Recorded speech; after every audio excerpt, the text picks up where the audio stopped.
building a culture of connection from anywhere. Laïla is the head of culture and collaboration at MURAL, a digital workspace for guided visual collaboration.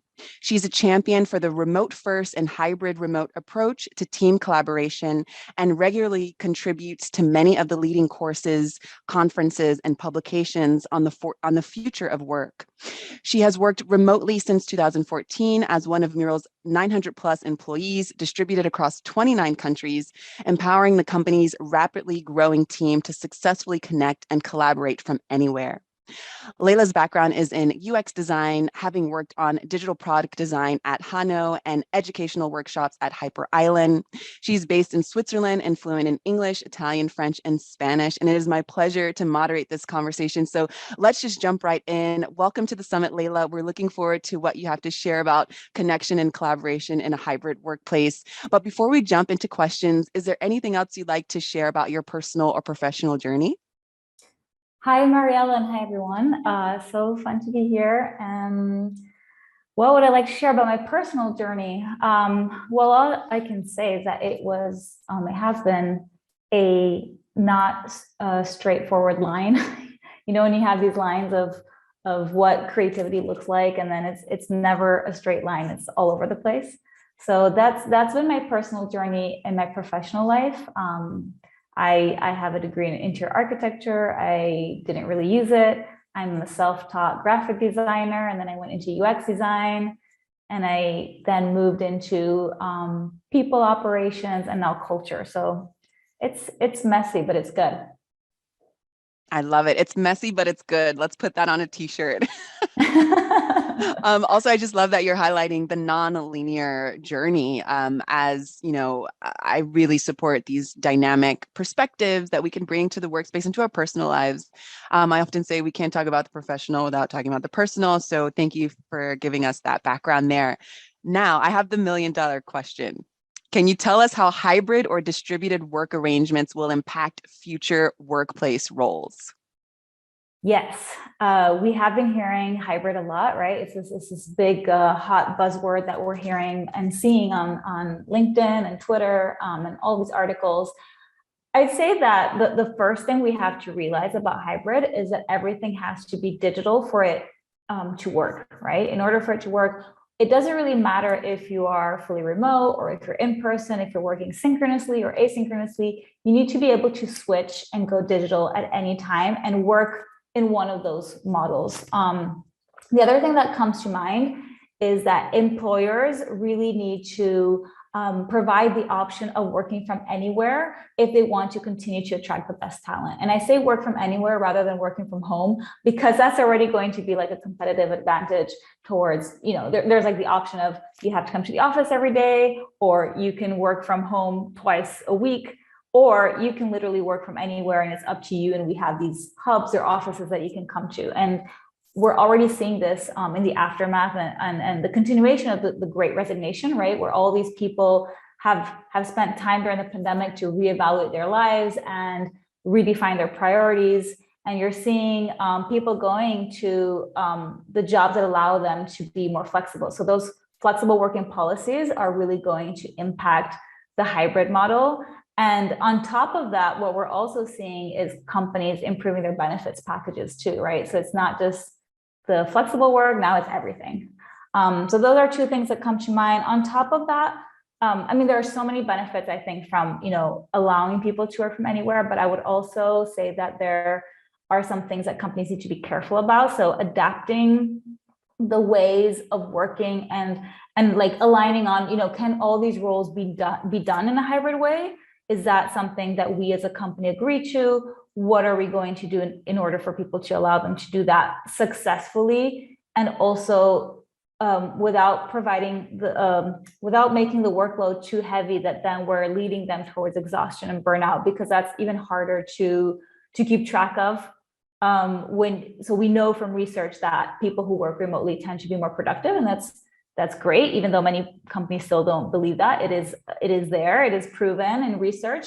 However, more productivity also means a higher risk of burnout. So what is going to be placed, you know, to protect these people? And also there's the risk, this is my final point, is there's the risk of managers favoring or valuing people more if they come to the office, because you're having that face-to-face interaction. And this could translate into, for example, a promotion or a salary raise or something similar if you are constantly interacting with somebody as opposed to somebody who's working remotely. I love this because it's asking everyone to just, throw everything out of the window and be open to experiencing what's new and what's happening, because I can see that as a flag. I'm glad that you're raising that, because that can, promote bias essentially. If you're seeing someone every day, you might forget about someone else who is working, hybrid or mostly online. So we have to make sure that we're working on, our personal unconscious biases while we're in the workplace. So there's so much opportunity to grow there. I'm a big fan of, developing our emotional intelligence. So this is actually really exciting for me. This is a challenge for everyone to develop our emotional intelligence more, so we can know, when to be looking out for, as things are changing constantly, how to make sure that we're not falling back into some of these old and stale patterns. So thank you for that. I have some follow-up questions. Sure. I see that you're fluent in several languages, that you're based in Switzerland, and you've had this nonlinear career growth. So I just want to know, what's one of your favorite benefits that you've seen over time, especially as things are changing? We just finished this conversation about being able to travel abroad or work abroad. Have you been able to, I'll leave it open to you. What have been some of your favorite benefits or perks as you've been working in this model over time? So I guess I'll speak from Mural standpoint, but one of the benefits that we have that has been introduced lately, and I would say this is not only for women, it's for families or whoever who wants to have a family, is the option of working with a company called Carrot. And so they provide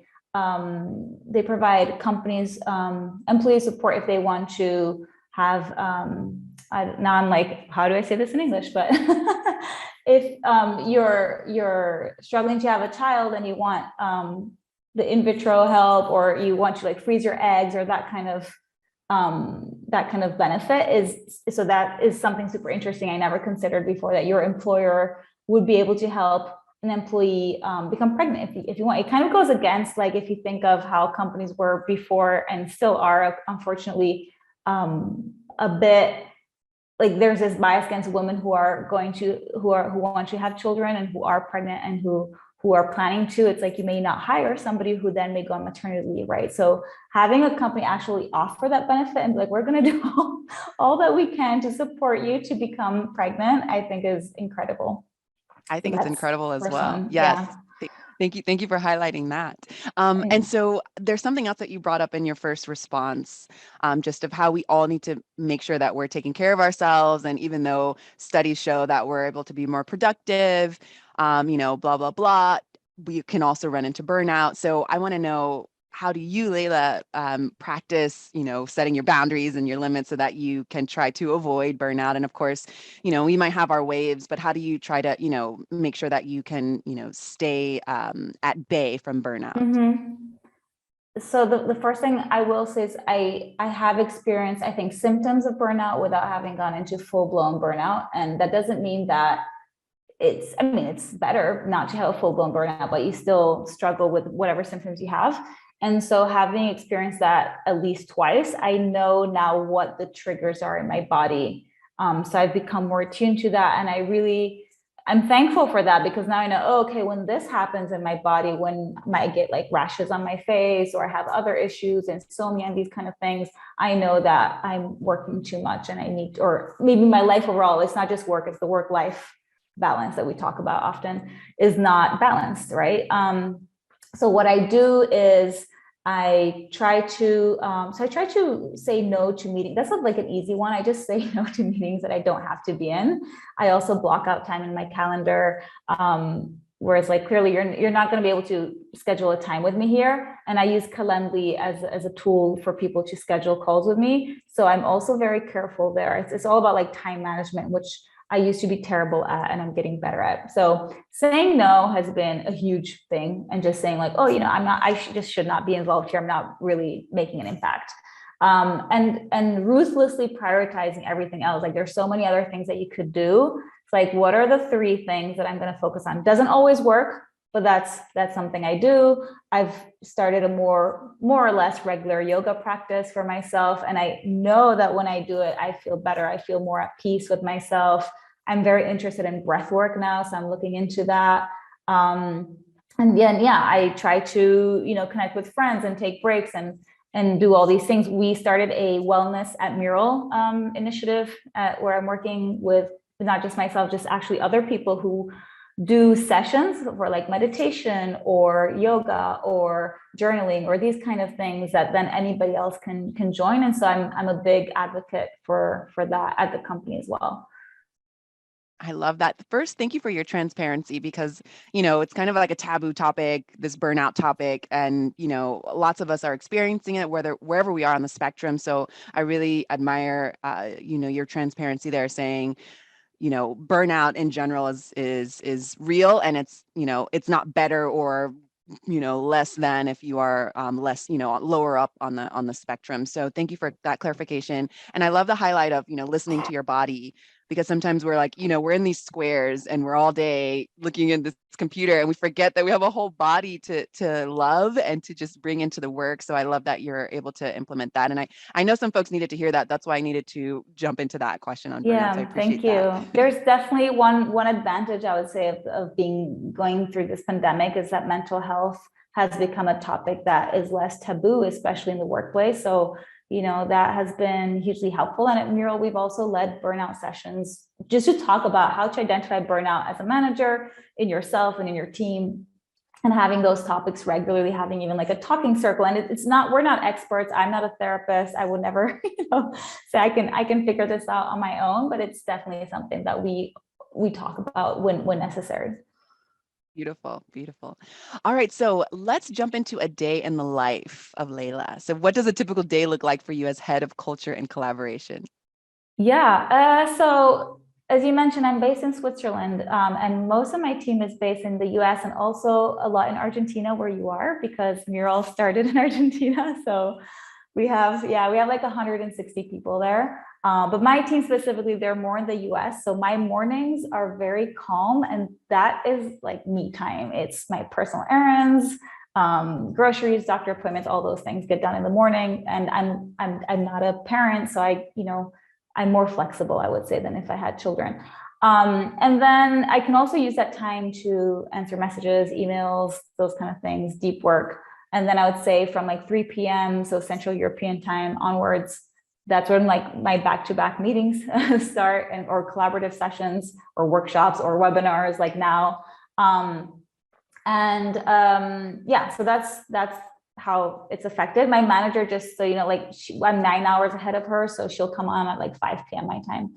And then the work itself really depends on the topics that have come up in our quarterly engagement surveys. So I send out these surveys at the beginning of each quarter to reflect on what happened the last quarter and see what worked well, what didn't work well, what can MURAL do to improve on. And from there, I'll find like 3 or 4 focus areas that we need to improve on. And I'll anything that's more culture related are the projects that I'm going to be involved for the next like 3 months or so. So that could be related to, for example, now it's things around like improving recognition, creating more moments for connection. I see somebody ask a question about that. Psychological safety is also a topic, for example, that can come up, or training or manager support. So I'll be involved in those things, but I'm also things can come up all the time, especially when you're working in HR, like the people team. There's always some kind of fire that you have to put out. So it's not, I wish it was super regular. It's not. So there's individual issues come up, or team issue comes up, or maybe there's just a really great announcement that, it's not all negative. Like the CEO may say, hey, we need to do this. So I also do internal comms. So it's like, okay, we want to make this announcement, or somebody else wants to make an announcement. So I'm helping other people, redirecting them, telling them how or where they can do things. Even if it's virtual, there's definitely directions. You want to point people towards other people or other resources. So I feel like very much like a wayfinder system. And then lastly, I would say part of my role is advocating for remote work, advocating for MURAL. So I take part in interviews, I write blog posts. I also facilitate workshops internally mainly, and I help other people support their team. So that's kind of a day. All of Wow. that. Yeah. I love that. Wow, you are master of all trades, it seems like. And of course, even in your introduction, just with your background, you can clearly pull from just your personal journey and your career journey into all of the things. So thank you for sharing that. Now we do have some questions coming up from the chat. I'm going to get to those in just a few moments. So if you all are joining live, feel free to continue to add questions in the chat. And as time allows, I will flag those here to our guest speaker. But before this might be a nice bridge into some of these questions that are being dropped in the chat. Let's dive deeper into meaningful connections with hybrid teams. So what does that look like for you? What does meaningful connection in a hybrid team look like? Yeah, I'd say that connection, it can happen spontaneously, but especially in a hybrid team, it's going to be more difficult. It's not going to happen on its own. So you have to be really more intentional about that connection. It's easy to fall into silos when we're remote or when we're hybrid. So that's where collaborative intelligence plays an important role in bringing people together and making sure that we find different ways to bond and we explore those options. And collaborative intelligence, for those who may be hearing it for the first time, it's also a new category that MURAL has launched like 2 weeks ago. So we're really big on this right now, moving forward. And say that when we want to be intentional about connection, it's also about inclusion, right? Because when you're hybrid, often what can happen is it's like us versus them. It's like us in the office versus them remotely in different places, right? So the question is, does your team or does your company have a system of methods to bring us together and connect as human beings? Think about the ways that people come together to discuss, to reflect, to brainstorm, to do a retrospective, to give feedback, to do a one-on-one. Like, do you have methods to do this? And when we think of teams, we think about it's like a cycle, right? So you're bringing people together. They first have to build trust, and then they will commit to like working together, and then they're going to continue building projects and so forth together. So at MURAL, they created my role as head of culture and collaboration to have these conversations as we scaled. There are other people who have very similar job descriptions as me, but in different, like more specific to their departments, I would say. So I've brought those people together actually last week for the first time. I call them the culture carriers. And I'm like, it's not just me, right? We're all working here. So the other things you can consider is like, is there a person or a team who is working on making these intentional, meaningful connections, right? How frequently do they happen? What spaces, virtual or physical, are being used? Can you leverage your company values, the global events that are happening around us, the celebrations, the company milestones? Can you leverage all of that into those connections? So it's not just like a social hour with like drinks on Zoom, which is, fun, but it's not meaningful. And how do we want people to feel during and after that moment, right? So these are all questions. And the more you put thought and consideration into this, I think the more meaningful they are. And I'm conscious of time as well, but I will say the company values that you have are a good starting point to define how you want people to show up at work. Like, that's what they're there for. So use them. Don't just let it be a manifesto that's lying about and not being used. And if you realize that your values made more sense when you worked all in person, and now that you're hybrid, they're like, maybe there's something there that doesn't make so much sense. This is a great opportunity to iterate on your values. They don't have to be fixed in stone, right? Like, we evolve as people, and our values can evolve in the same way. So as I said before, throw everything out of the window if you find that it doesn't work. And engage in, your colleagues and teammates to create something new, which seems like that's what you all are doing at MURAL, and that's beautiful. So I'm going to jump to this next question here that was previously submitted, and I think it might touch on some of the questions that folks are dropping in the chat. So what are your top three tips to ensure connection that drives collaboration in hybrid teams? So you've mentioned some before. You can even repeat, just to highlight that those are the major ones. I love also that you're highlighting active listening, and playing a part. Not just expecting someone else to do the dirty work or the clean work of listening and working out things together, so participating all together. But do you have any three top tips that you can highlight for driving collaboration? Yes. When I give tips, I try to give tips that people can literally go and activate tomorrow. So I hope this will be the case for these. Tip number one, show up, like show up to work, be present, especially when you're remote. It's so easy to get distracted with, different tabs and all these things open. So show up, and also like alongside this, have one device per person if you have another person joining remotely. So if we're all in a room and we have only one person joining remotely, let's all have our own devices, because then we can like equally participate and have a very similar experience and feel more included. Tip number two would be to, I mentioned about being intentional, right? So do a check-in at the beginning of your meetings. That's a very easy way. I wrote a blog post on check-ins. You can search for it. And I explain why check-ins are important, but it's not just asking people how they are. It's for you as a facilitator, and for everyone. You can kind of measure how people are feeling or doing that moment. And you can also see like who's in the room. It can also be a silent check-in. It could be just like, 3 deep breaths in and out, kind of like more meditative, but find a way to check in before just like jumping straight into the agenda, like let people settle. And then agreed on a shared space, a digital space, right? Because we said go digital, agreed on a shared digital space for this hybrid collaboration. And this can go beyond Zoom, right? Zoom is great. We're using it now. We use Zoom every day at Mural. But find a space where you can express your ideas and express yourself, right? Because again, this is all about bringing inclusion of thought, inclusion of location, inclusion of different perspectives inside, and making everyone participate equally in that shared space. And just as an example, so one of our customers who works at a global entertainment company recently said this woman was participating in a mural for the first time from Brazil, and she said something along the lines of, "This is the first time I feel I'm being heard." And so that's huge, right? If you can create that.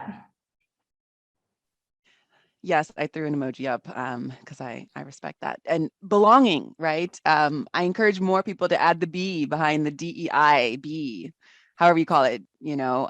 Belonging is so real, especially in the digital space. How do we do that? It's like, wow, we have to experiment with empathy and emotional intelligence so that we can have these moments where people are saying, wow, I feel like I'm being heard. But in order to be heard, we also have to show up, like you said, right? And also showing up doesn't mean we need to be perky TV, personalities showing up. We need to be ourselves, as current events happen in the world, lots of crazy things are going on all the time. How can we still support each other in all of this madness and create, like you said, the psychological safety piece that is super important. So thank you for highlighting that. Now, I'm going to go to these live questions here that are popping up. Okay, so Nicole asks, our team is struggling with team building and engagement. We are remote and hybrid. Any tips for working through this? So they are remote and hybrid. Well, I would say then you're hybrid, because hybrid includes remote, right? Just as at least that's how I see it. Any tips for working through this? I think the first thing is figuring out what exactly is making them struggle. Like I like to go into the why. So doing a listening session or doing like one-on-ones and figuring out like what exactly is making you not engage. And then maybe you find out that it's not because there's no social hours, but maybe it's like the time zone that it's done at is not applicable to me, right? Or like it's like back-to-back 5 hours of meetings in the social hour. I just honestly want to like switch off Zoom because I have Zoom fatigue. So going to the why is important and figuring that out. And then really, I would say you can kind of bucket team building events in different ways. There's like the more serious ones where people can be vulnerable and share more about themselves behind, their work or their job title. There's like the more entertaining one. There's ones where you can be passive and just like you can pay a vendor to come and they can do like a magic show or whatever, and that brings people together. It's like decide how much interactivity people want. Are they more introverted? Are they more extroverted? I always look at that as well. And look at like what is happening. Can you attach it? Like I said before, is there a company milestone coming up, like an anniversary? Is there a global celebration or a local celebration, right? Like in Argentina, we sometimes send gifts for like Spring Day, spring is an important season there. So what are the things you want to send gifts or not? Or is it a virtual gift? If it's physical, the logistics behind it will be more complicated. And I think that there's a nice touch to add something tactile when we're so virtual, right? Like sending things that can also be used in that event. Like my team had like a cooking class together. And I think food is such a great way of bringing people together, even if it's virtual. We had another one where like, okay, maybe you don't have to ship the ingredients, but like we had a one where everybody brought their breakfast or whatever meal it was in their time zone. And for me, it was breakfast. And then there was somebody playing music. And then we had like some kind of reflection over the last quarter moment. It was very like calm, it wasn't this crazy team building. So yeah, sorry. I can ramble on this for ages. It's great. I love it. Don't be sorry. I love it. I think it's really interesting to hear your perspective and what you've seen to, work. I love that you're putting it into different categories as well. I'd like to just pull out a piece about the Zoom fatigue that you're saying, because I feel like that might also get people to either feel like they aren't being, they aren't forming meaningful connections or able to even pay attention, or, what are some boundaries that what are some boundaries that maybe the leading manager or someone who is leading the call or the meeting? I know that earlier you said saying no, the power of saying no to certain meetings that you don't need to be attending, but let's say, how to make sure that Zoom fatigue doesn't allow for disconnection, which is a weird thing to say because maybe it's trying to do the opposite, but do you have any quick tips on that? Any kind of rules or not rules, but any suggestions that people can throw out? Well, you just said a word. The word rules brings to mind like guidelines for this session. So I've done that sometimes, like, hey, we're going to do a workshop. Here's kind of like the code of conduct for this workshop. Support each other's ideas. Nobody's idea is stupid. Like that kind of stuff.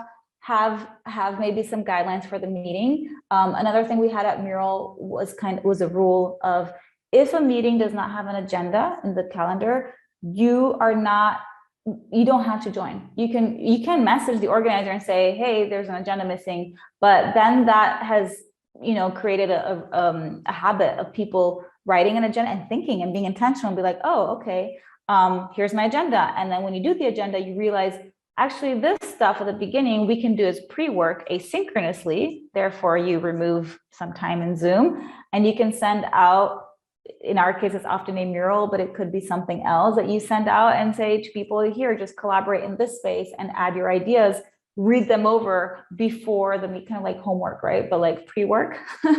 So I think these things help to then you're in a meeting that's very, very engaging, because then it's like, we're getting things done. We're not just talking around in circles. One more thing I will add, and this can also be for team building. You don't have to be looking at the screen. You can do like a walk and talk meeting. So where you can have maybe the Zoom app on your phone, or maybe you meet on WhatsApp. I don't know if you can do WhatsApp group calls, but anyway, have a group call and then maybe take a picture of what you see on your walk, and then you come back, but you're just like walking. And we know that walking and being outside in nature is good for us physically, right? And mentally. Absolutely. Yes. We can spend a whole hour talking about the importance of that. Yes. One thing that I like to do, I'll throw in as well, speaking of, nature being important, whenever I'm on, calls or meetings or facilitating things for, several minutes, I won't even extend it to hours. I will propose that people go and look at the sky, go outside, look at the sky, or lay down, change your perspective, get connected to the, gravity of the earth. Or have a dance break just to come out of your head a little bit, and also maybe ideas can continue to flow in that way, or maybe you can take a fresh breath and then come at something that might be the beginnings of conflict. And so that's an easy way to just be in front of conflict resolution by going outside and looking at the sky or taking a walk. So Laïla, thank you so much. You've dropped so many gems in just 30 minutes. So how can folks look out for what projects you're working on, or anything you're excited to share, or connect with you before we wrap this up? I would love to extend that invitation. Thank you. Oh, you can find me on Twitter. It's Laïla von A. And then you can find me on LinkedIn. Just search for my name, or I think it's linkedin.com/Laïla von. And the Twitter is different, has the A at the end. You can find me there. I also have a website. I forgot almost. LailaVon.com. You can find me there as well. Thank you, Laila. It's been a All pleasure. right. Good luck with everything. And I Thank appreciate you you. sharing time with us Thank today. you Thank so you. much. Bye. Bye.